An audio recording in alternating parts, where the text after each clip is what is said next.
निद्रा एक अनकॉन्शियस की ओर चलना।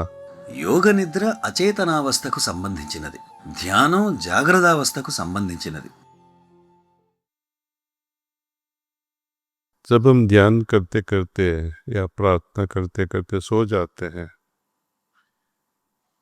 ध्येय के साथ कि अभी मुझे नींद आना चाहिए, ఎప్పుడైనా మనం ధ్యానం చేస్తూ చేస్తూ లేదా ప్రార్థన చేస్తూ చేస్తూ నిద్రపోతామో, లక్ష్యంతో పాటు నిద్రకు ఉపకరిస్తామో, అది యోగ నిద్ర అవుతుంది. రెండింటి మార్గం ఒకటే కానీ లక్ష్యం వేరు. యోగ నిద్ర విశ్రాంతిని కోరుకుంటుంది. ధ్యానానికి ఇంకొక ధ్యేయం ఉంది. ధ్యానంలో ఈశ్వరుని కోరుకుంటాము. యోగ నిద్ర విశ్రాంతిని కోరుకుంటుంది.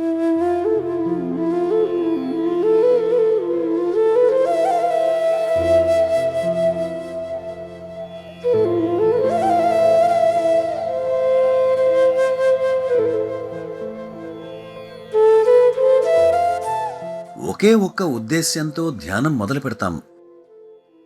कि मेरे हृदय में ईश्वरीय प्रकाश मौजूद है, बस इतना ही ख्याल करना है.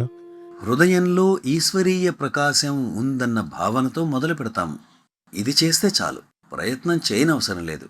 ఎంత ప్రయత్నం చేస్తే అంత దూరం అవుతాం.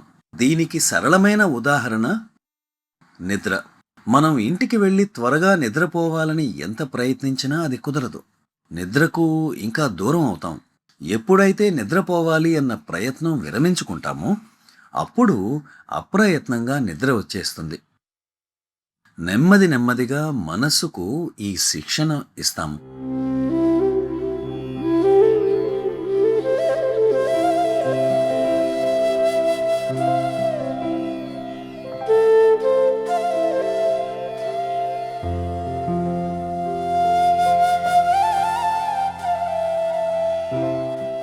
దివ్యత్వం వల్లనే జ్ఞానం కలుగుతుంది.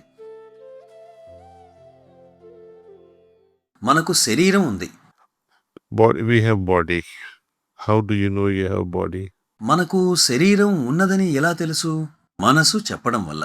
ఎరుక గనుక లేకుంటే శరీరం ఉన్నదని గుర్తించేవారుండరు. There is no identifier जो कह सकता है कि मेरा शरीर है.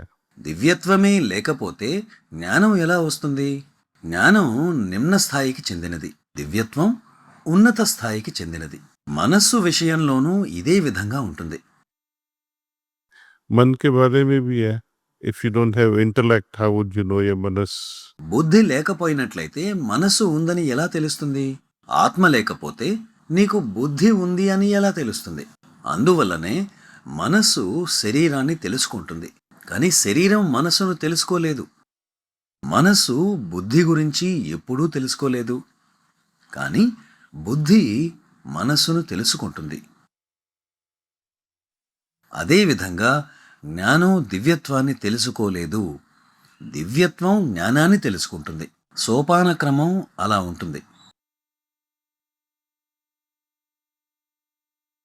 ధన్యవాదాలు.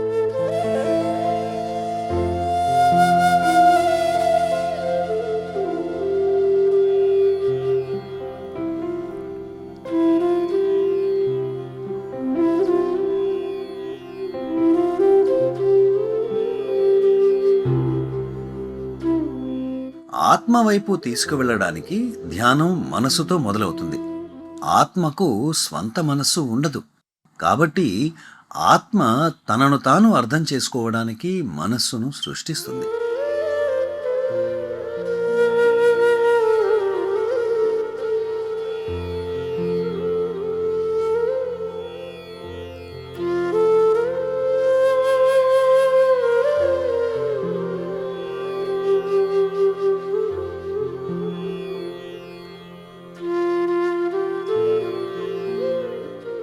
चलता रहेगा. ధ్యానంలో అనుభూతులు వస్తూ ఉంటాయి.